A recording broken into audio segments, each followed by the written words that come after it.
thanks for this nice and lovely film. Thank you. We follow very closely the resistance against the, you know, the third bridge and this road and airport, which demolished the northern forests, which we call it Kuzey Ormanları. I think you are very familiar with the name. My first question is about the project. When did you start? How did you meet the people in Kuzey Ormanları Savunması? And I see that your film takes a long time span, so it's not this 1 year project. You know, it took years for you, I guess.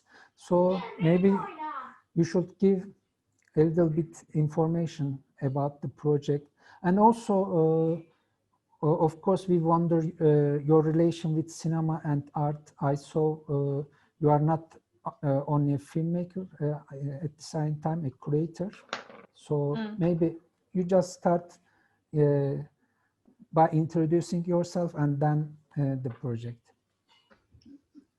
Okay. So my name is Julia Lazarus.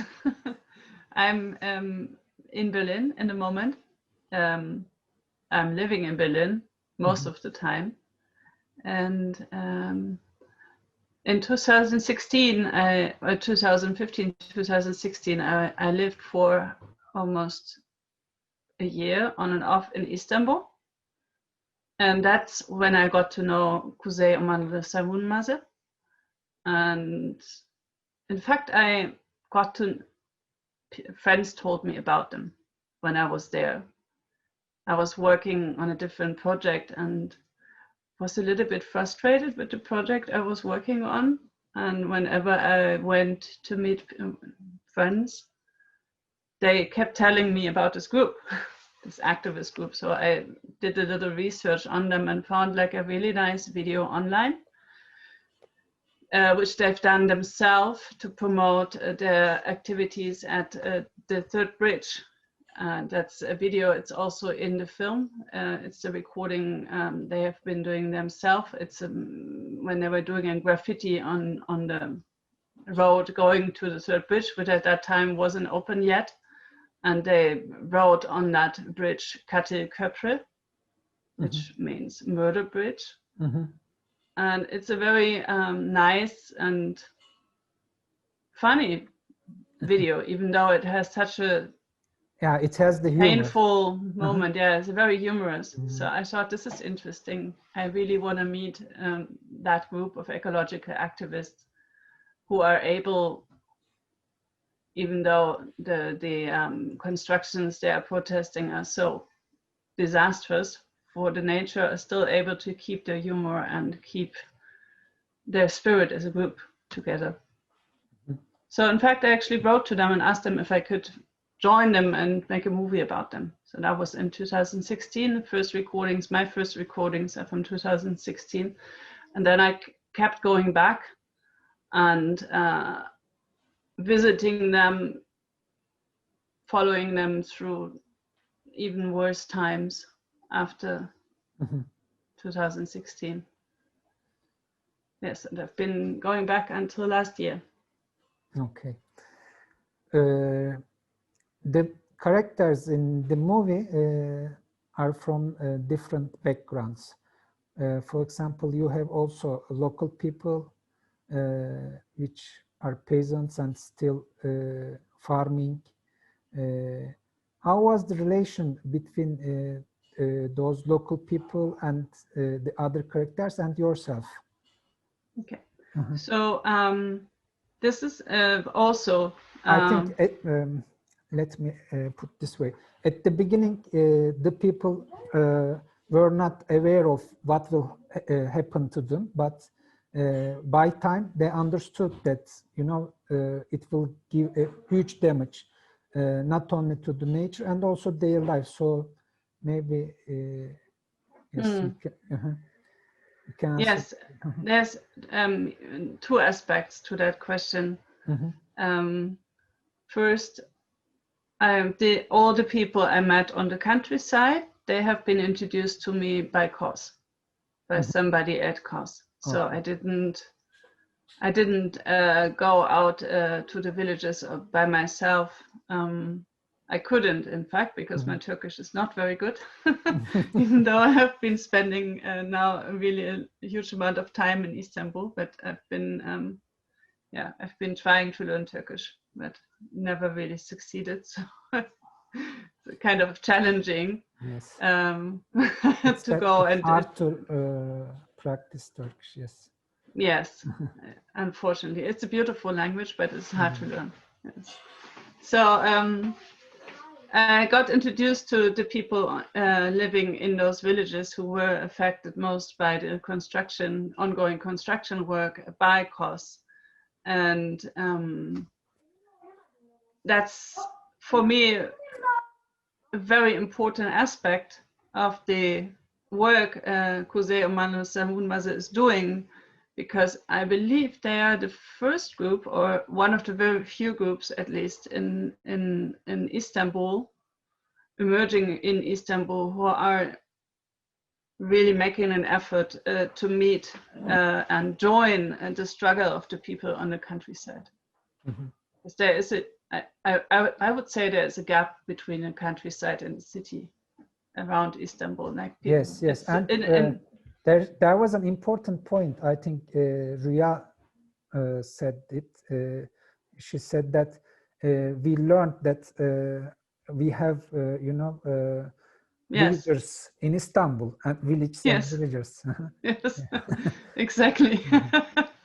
So many of these villages haven't been part of Istanbul before. This is also an aspect which I got to learn while working on a documentary film, which I was not able to tell in the film itself because I don't have the right recordings for that, and it's maybe also a bit too detailed for an international audience.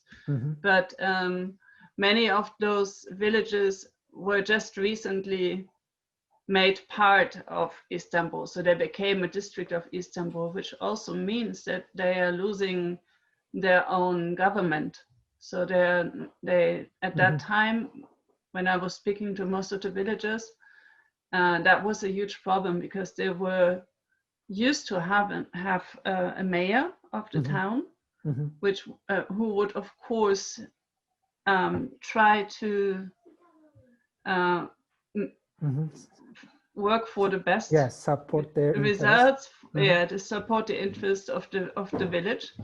And when they became a district of Istanbul, there was no one who would go and do these negotiations in the interest of the village anymore. So they had to go and meet some officials in Istanbul, which never worked for them. So that's a big change for most of the people living in those places, and it's not a change to do good. Have you seen them recently? Yes, I saw Nezi when I was in the summer. When I was back in Istanbul, I saw Nezi and I saw Harun and the others. Of course, the people living in Istanbul I also saw. But yeah, I visited Nezi. He was still in Achle, but he was about to move to a different place. So he can't stand anymore. No, Achle has really changed terribly. It's now, I don't know what they are planning for this, at that time, really pretty little village, but they have built like a huge highway going in the direction of the village. And at that time already they started building something at the beach of Achle, like houses, I believe. And there was rumors that they want to build a part of the airport there, another landing field for airplanes. So that's, I don't think Achle is gonna be a village anymore. Much longer. No. There's huge land around the airport, and they said say that it will not be only the airport, but it will be a satellite town around the airport, Yes. and they will build villas and Yes, apartments and that's- everything.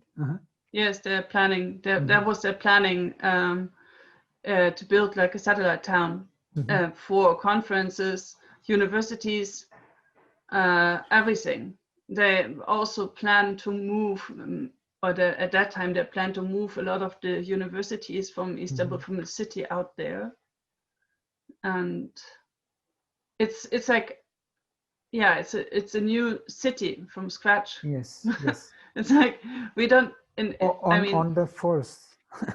Yes, in the on forest. The dead, yeah. on the dead body of the forest. Yes, yes. It's like these images we get to see from China, where they built these huge cities, and some of them don't even have inhabitants. They're just there, but they're there. So these kind of buildings, I mean, we see it around the globe. It's not only a Turkish problem. It's a very international problem.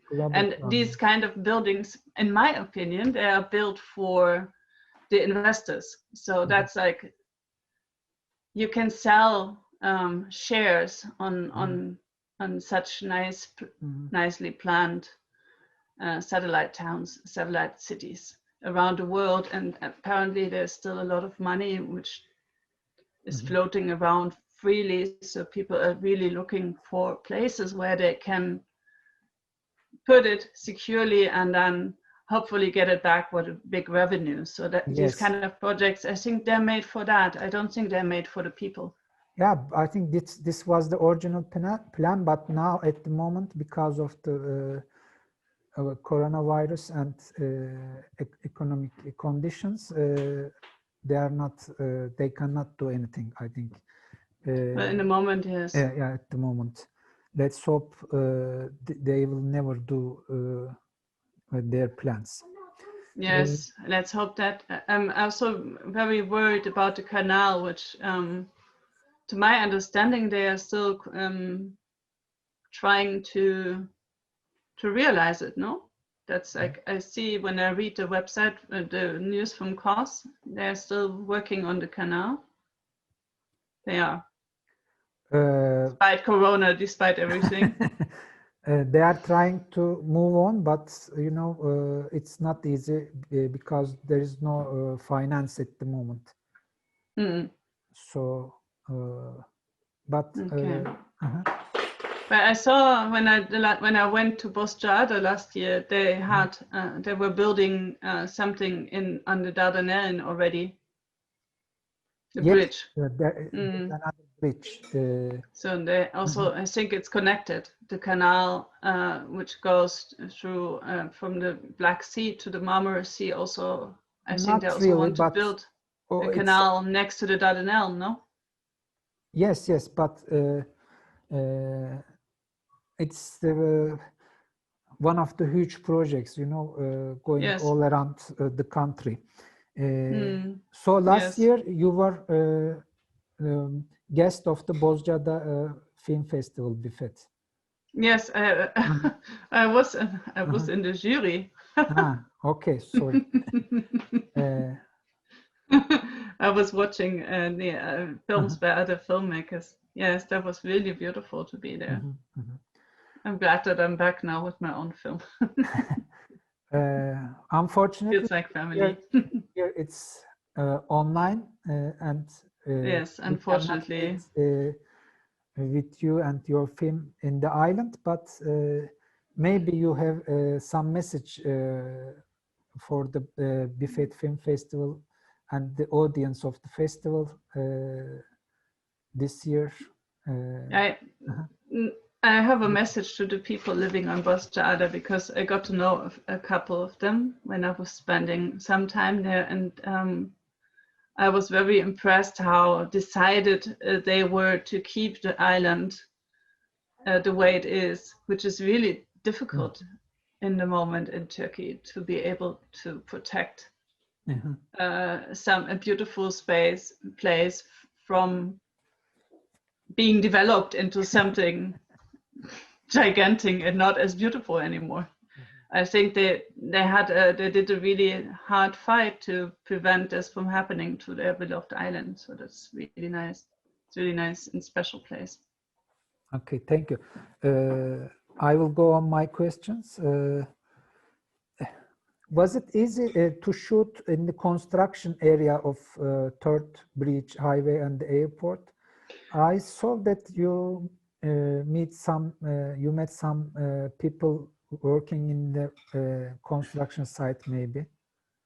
Yes, it was amazingly easy. I don't think I didn't expect that I would be able to get so close to the actual construction. I mean, I was not alone. I always was with somebody from COS, so they could. They also told me when I had to be careful and when not. So I didn't. I didn't push it to the limit, but I still was. It was really, really amazing that we could get that close to the construction going on, and partly it is probably due to the fact that this area they're building on is so vast and so big that it's practically not possible to guard it. I mean, what should you do? I mean, you can spend like 2 years if you just want to install like a simple fence around the area. So they didn't have any fences. And they didn't have enough guards guarding the area. So if you just knew where to get close enough to the view, to the vista points, then okay. Yeah.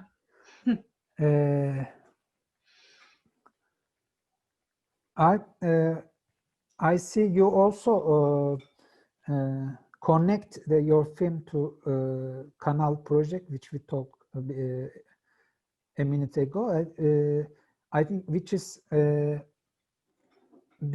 last ballot for the city. I mean to keep, and I see you follow what's going on in Istanbul. Yes. Yes, I do. Yes, not apart from the film, you are interested in what's happening. Yes. Well, that's in terms of environmental resistance, or Yes, I'm also following the environmental resistance in Germany, because we also have quite violent projects towards the remaining nature. I mean, considering the fact that in Germany we have far less untouched places of nature than in all over Turkey. I mean, Turkey is a huge country, and there are still untouched spots. We don't have that at all in Germany, and still they are continuing to build new freeways through old forests. And the same thing. So it's not, that's what I'm saying, it's not only a Turkish problem. But yes, I'm following, of course, the activities of COS, mainly in Turkey, and because just I mean, they're kind of my friends now, so I would want to know what they're doing, and I'm following the other political developments in Turkey. Okay, great. Thanks for the film, because we have a lot of images, videos on social media about the costs and Yes. Their movement, but we don't have a permanent film like you. I think we have one more, but it's important that you made this film, I think, also for the environmental movement of in Turkey, movement in Turkey. How do you see the future in this aspect, future of the world in general? You said that it's a global problem and global resistance. Yes. Oh, I'm not sure if I can answer this question. in any positive way. Really? I mean, I believe in hope. I think it's important that people take the responsibility to prevent such things from happening in their own neighborhoods. I think that's really important.